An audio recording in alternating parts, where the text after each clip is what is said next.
Salut à tous, la team OL, Thomas M. Show pour OL Fan TV. Lendemain de honte encore une fois, lendemain de faute professionnelle. On attendait avec impatience ce match contre Offenheim parce qu'on voulait laver l'affront de ce match aller qu'on aurait dû gagner. Et le résultat est le même. Les résultats sont les mêmes. Match nul concédé à la 94e minute. Dans un scénario où on a mené longtemps 2-0 et puis après le but de Offenheim alors qu'on jouait à 11 contre 10, là on a commencé à stresser et puis ce qui devait arriver arriva, on a été égalisé encore une fois avec une erreur de marquage, encore une fois avec beaucoup d'inaptitude défensive et c'est ça le plus inquiétant. Vraiment, l'Olympique Lyonnais nous a encore une fois déçus, a déçu ses supporters. On a été incapable de convertir nos occasions et Dieu sait qu'elles ont été nombreuses. On a eu énormément de contre-attaques. L'OL évoluait dans un schéma très particulier, un schéma qui n'a pas été utilisé depuis le début de la saison. C'était un schéma en 3-5-2 ou en 5-3-2. 5, 6, 7, 8, 9, 10, c'est ça, ouais, 5-3-2, pardon. Et voilà, on pouvait se dire que Genesio tentait quelque chose, tentait de reprendre le contrôle sur un match, sur une équipe qui nous a fait beaucoup de mal au match aller.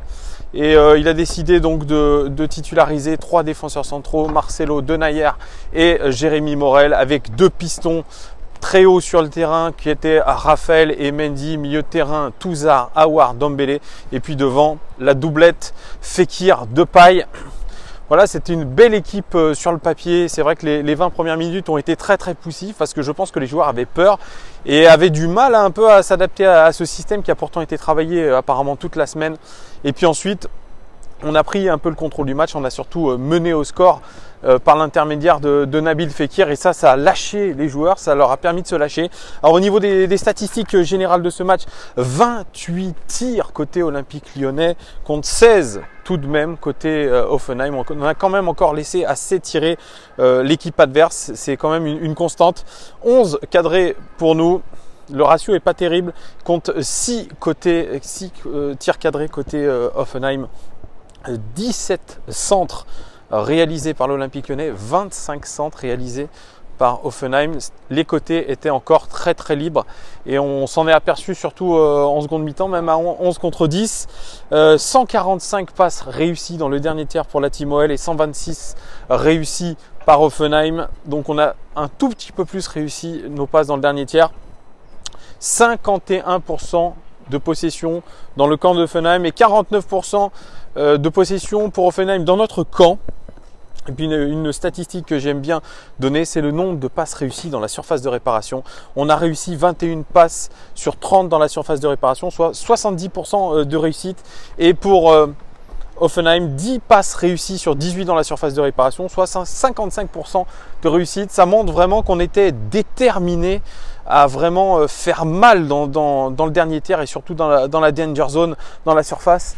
On était prêt à ça et c'est vrai que moi ça m'a marqué quand j'ai vu le match. Vraiment, j'ai vu des joueurs qui avaient envie d'emballer le match, qui avaient de l'envie, qui avaient de la détermination. Malheureusement, c'est pas passé. Alors les combinaisons de passes les plus réalisées, c'est Raphaël pour Ndombele, 17 passes et Ndombele pour Fekir, 12 passes et Aouar pour Depay, 12 passes. On voit clairement que par rapport au match contre Bordeaux, on a essayé d'aller vers l'avant et surtout verticaliser le jeu et aller vers nos joueurs beaucoup plus offensifs. Et c'est ça peut-être la satisfaction, c'est quand on regarde le trajet des passes, on voit que l'OL a tenté vraiment de verticaliser et surtout arrêter cette stratégie trop en U. Et c'est peut-être aussi un point positif dans ce match. On va faire l'analyse individuelle, joueur par joueur, en commençant par Anthony Lopez. Anthony Lopez que j'ai trouvé très bon une nouvelle fois. Il nous a sauvés sur cette double parade face à Ishak Belfodil. Une super prestation. Il a aussi fait une belle parade face à Demir Bay sur une belle frappe. Il a été présent, Anthony Lopez. Il ne peut rien sur la frappe de Kramaric, malheureusement. Il ne peut rien non plus sur le but égalisateur. Il a fait encore un très bon match. Je le trouve très constant. C'est quand même un de nos derniers remparts, un de nos piliers. Et ça fait plaisir de le voir à ce niveau, Anthony Lopez. Donc vraiment un bon match de sa part. Denayer pour lui, c'est 7 dégagements réalisés. Il a essayé de protéger sa surface, il a essayé de se projeter aussi vers l'avant, mais je l'ai trouvé pareil en dents de scie dans ce match. Et vraiment, c'est un peu dommage. On a du mal à voir sa qualité de relance à Jason Denayer. Il n'a pas apporté un véritable plus dans cette défense lyonnaise, qui d'ailleurs est blâmable, toute cette défense, parce qu'on concède encore 2 buts. Et c'est la même chose que l'année dernière au final. Marcelo, c'est 3 interceptions et surtout 10 dégagements. C'est le record du match. Ça montre aussi qu'on a dû protéger cette surface de réparation. On a eu beaucoup de ballons longs qui sont arrivés dans notre surface. Et nos défenseurs ont eu fort à faire. Marcelo a fait un match correct en première mi-temps. Et puis dès que le Hoffenheim est revenu, ça a été beaucoup plus compliqué pour l'arrière-garde lyonnaise, notamment pour Marcelo qui a été un peu décontenancé, notamment sur ces ballons longs adverses. Morel, 7 dégagements pour lui. Alors Morel, j'ai longtemps vu un bon match de sa part. Je l'ai senti solide, je l'ai senti réactif, je l'ai senti rapide. Et puis, il a fait une erreur qui nous a coûté ce but. Cette erreur, c'est le tacle réalisé sur le joueur d'Hoffenheim à combien ? À 40 mètres, 45 mètres de notre but. Une faute qui n'aurait pas dû être là et qui a permis à Hoffenheim d'égaliser. Donc c'est très décevant au final, Jérémy Morel, parce que cette faute lui coûte son match et lui coûte notre match. Donc voilà, Jérémy Morel, c'est moyen au final pour moi. Ferland Mendy, je l'ai trouvé très très bon, notamment au premier temps. Quelle frappe sur l'équerre, c'est lui qui permet l'ouverture du score de David Fekir, très offensif, prenant bien son côté, et il fait un match plein. 3 passes clés à son actif pour lui, un centre réussi sur 5, c'est un peu dommage, c'est au niveau de ses centres, la qualité de ses centres qui laisse à désirer. Et puis 2 fautes subies, il a vraiment pris son côté comme il le fallait, il a été endurant, il a fait ce qu'il fallait, vraiment un très bon match de Ferland Mendy. On attendait une réaction de sa part après des prestations très moyennes récemment. Et bien moi je l'ai trouvé vraiment très bon, l'un des meilleurs lyonnais. Raphaël, qui avait été un des meilleurs lyonnais sur la pelouse contre Bordeaux, on les cherchait. Eh bien, pour moi, il fait un mauvais match, Raphaël, souvent mal placé, souvent à contre-temps avec ses coéquipiers, souvent dépassé par les événements. C'est très particulier. Je ne sais pas pourquoi il n'était pas dans son match. Peut-être que ce nouveau système le perdait un peu. Et pourtant, ces 5 tacles réussis, c'est le record du match. Ça montre qu'il était en retard souvent sur les actions défensives, donc il a dû tacler, certes avec réussite. Voilà, 5 interceptions. C'est le record du match aussi, 5 dégagements et 2 fautes subies. Voilà, mais l'impression visuelle reste un Raphaël perdu et qui n'était pas un vrai complément sur son côté avec ses coéquipiers qui ont souvent dû compenser pour lui. Je pense à Ndombele, je pense à Lucas Touzard notamment. On passe à Lucas Touzard. Lucas Touzard qui était titularisé en sentinelle. Et bien Lucas Touzard, encore une fois, déçu. Lucas Touzard incapable de verticaliser le jeu, ou alors quand il le verticalise, il a énormément de mal à être précis dans ce qu'il fait. C'est bien dommage parce que vraiment il fait un match correct au niveau des statistiques, 12 ballons récupérés tout de même pour lui, 3 tacles réussis, 2 fautes commises. Mais voilà, il manque cet aspect offensif et tranchant dans la première passe. C'est ce qu'on lui reproche et ce qu'on lui reprochera, je pense, longtemps. Il faut qu'il passe vraiment un cap, sinon ça risque de devenir très compliqué pour lui. L'OL se met à rechercher carrément un remplaçant pour lui. Cheikh Diop a disparu des radars, donc il est le seul titulaire. Nous qui croyons, moi qui croyais que Cheikh Diop allait potentiellement lui piquer sa place, non, ça n'est pas le cas.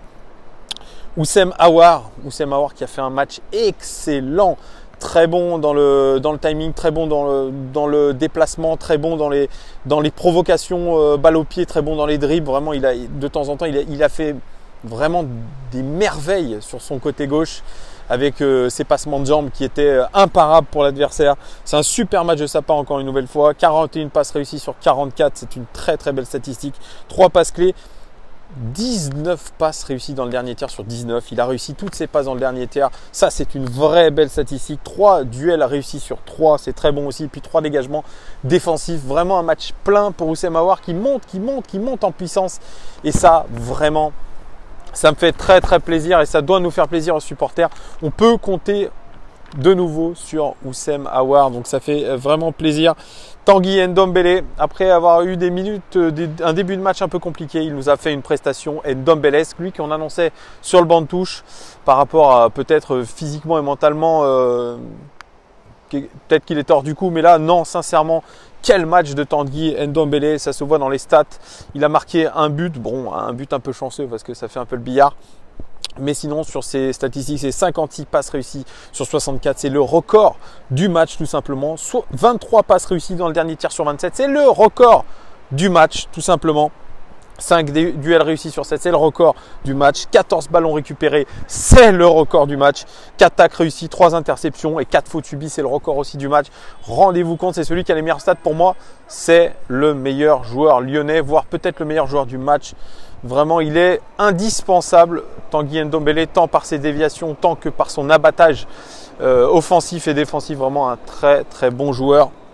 Je le répète. Nabil Fekir, notre capitaine qui faisait son deuxième match après un retour de blessure et un match compliqué contre Bordeaux. Et bien pour moi aussi, il a fait un très bon match. Beaucoup d'abattage, beaucoup de détermination, beaucoup de motivation, beaucoup d'intensité dans ce qu'il faisait. J'ai vraiment apprécié la prestation de Nabil qui ouvre le score d'ailleurs. Un but très opportuniste, mais il fallait le mettre. Donc vraiment un beau match de Nabil Fekir qui n'a tenu que, je crois, 55 minutes, mais il a tout donné, Nabil. 3 passes clés pour lui, 18 passes réussies dans le dernier tiers sur 20, c'est très très bon. 2 duels réussis sur 4 et 4 fautes subies, pareil que Tanguy Ndombele, c'est le record du match. Vraiment une prestation XXL de la part de notre capitaine qui montre encore une fois qu'il est très important, et quand il aura 90 minutes dans les jambes, il va nous être encore une fois précieux parce que son jeu dos au but est très bon, son sens de la passe est très bon. Il aurait mérité même un peu mieux sur les statistiques, il aurait mérité peut-être de marquer un deuxième but s'il avait été plus précis. Et puis on finit avec Memphis Depay. Ses statistiques sont loin d'être mauvaises, mais l'impression visuelle a été médiocre. Il est sorti sous les sifflets tant il a raté des occasions. Pour lui, c'est 42 passes réussies sur 47, ce qui est plutôt pas mal. 7 passes clés, c'est le record du match tout simplement. 18 passes réussies dans le dernier tiers sur 21, ce qui est très bon aussi. 3 centres réussis sur 6, c'est le record du match. Et puis 2 duels réussis sur 6. Mais vraiment, on l'a senti longtemps à contre-temps. Il a eu quelques éclairs de génie, mais toutes ces occasions face à la cage qu'il a raté, on a senti un joueur en manque de confiance. Alors lui qui prétend vouloir casser la baraque dans ses matchs, même dans sa communication, eh bien il a raté une occasion vraiment immanquable de nous mettre à l'abri. Et si l'OL n'a pas été capable de tenir ce résultat, c'est avant tout parce qu'on n'a pas converti ces occasions. Il en est grandement responsable, malheureusement. Lui qui a une très belle frappe de balle, eh bien sa frappe était pas terrible, était molle. Ça montre un joueur qui était vraiment défaillant au niveau de ce mental. Il n'a pas su réagir et être beaucoup plus, je parle de beaucoup de détermination, vous avez entendu, je l'ai dit plusieurs fois, mais il n'a pas été assez déterminé devant le but. Ça prouve une nouvelle fois que ce n'est pas un avant-centre, mais c'est plutôt un créateur, Memphis Depay. Et voilà, certes il marque des buts, mais il faut qu'il soit réellement en confiance et totalement relâché. Et je crois qu'hier il ne l'était pas. Et ce que le public lui a fait subir aussi après ces ratés ne l'ont pas vraiment piqué, n'ont pas eu pour effet une réaction d'orgueil de sa part. Et c'est là que vraiment il nous a déçus. Il se prétend être un grand joueur et c'est dans ce genre de match qu'il faut montrer qu'on est un grand joueur. La Ligue des Champions, si vous ratez des occasions, vous le payez, et on l'a payé. Alors j'ai pas parlé des remplaçants. Alors Bertrand Traoré lui a fait une belle frappe, ça aurait pu faire mouche, mais il s'est oublié notamment dans le replacement défensif sur le but égalisateur d'Hoffenheim. Voilà, c'est du Bertrand Traoré. Voilà les gones. Moi même la prestation de Moussa Dembélé, bon il a certes pas eu beaucoup de temps de jeu, mais pareil il n'a pas non plus été décisif à 100%. C'est très dommage, vraiment c'est très dommage qu'on n'ait pas sur ce banc de touche des joueurs capables vraiment de nous débloquer une situation quand ils rentrent. Alors peut-être aussi que Bruno Genesio a manqué de réaction, a eu des changements tardifs, c'est toujours ce qu'on lui reproche. Après, voilà, le président Aulas est venu jouer les pompiers comme Bruno Genesio. Alors bien sûr, il n'y a pas d'excuses, mais lui, il dit que c'est à force d'avoir des critiques sur les réseaux sociaux et que les journalistes aussi qui mettent une psychose sur les joueurs et que c'est à cause d'eux qu'ils ne marquent pas. Je crois qu'il faut arrêter, il va trop loin. Il parle par contre, je pense assez lucide, il parle d'un vrai problème mental dans cette équipe et je crois qu'il va y avoir un vrai travail de préparation qui va être fait parce que oui, mentalement, ils n'arrivent pas à gérer leurs émotions. Je crois qu'ils ont encore leurs vieux démons qui reviennent quand il y a une égalisation, quand il y a un retour à la marque. Ils ont peur, nos joueurs, ils ont peur de se faire égaliser et au final, cette peur se transforme en quelque chose de réel. Donc il y a ce problème-là vraiment qui est finalement assez symptomatique, assez maladif à l'Olympique Lyonnais parce que ce sont les mêmes symptômes que les années précédentes. Et puis en Ligue des Champions, on a de la chance encore d'être dans le coup parce que on a eu 3 matchs qu'on devait gagner. La victoire nous tendait les bras et aujourd'hui d'être encore en vie avec ce genre de scénario, c'est plutôt inespéré. Alors la qualification, elle va se jouer contre Donetsk, contre Manchester City au prochain match. Forcément, alors Manchester City va vouloir peut-être garder aussi sa première place et laver l'affront du match aller. Mais voilà, nos gars, ils ne sont pas en confiance et ils essayent de mettre de l'intensité dans ce qu'ils font. On l'a vu très clairement. Mais voilà, quand vous devez tuer un match, il faut savoir le faire. J'avais parlé d'un retour un peu du réalisme de notre équipe, mais pour moi, voilà, là, ça, très clairement, c'est négatif, c'est très négatif. Et puis, un autre point que j'aimerais aborder avec vous, c'est ce problème de défense parce qu'on prend encore 2 buts.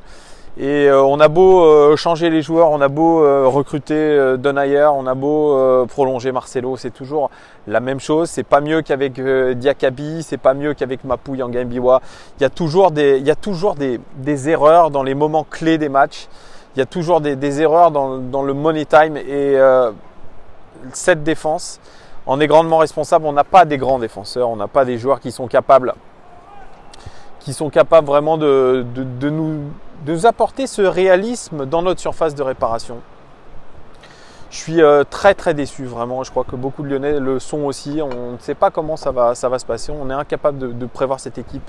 C'est toujours yo-yo. On a l'impression d'une équipe en roue libre. Le prochain match de championnat, c'est contre Guingamp. Guingamp, lanterne rouge, qui a licencié Antoine Comboiré. Pareil, c'est une équipe normalement où on doit faire le plein de points, mais voilà, on n'en sait rien. Dans quel état d'esprit sont les joueurs, on ne sait pas non plus. Voilà, je suis un peu dubitatif, mais je crois que l'OL tout entier l'est aussi, malgré les contrefeux, malgré les excuses du président Aulas, malgré les excuses de Genesio. Une nouvelle fois, on est déçus. C'est la faute professionnelle. Encore une fois, voilà les gones.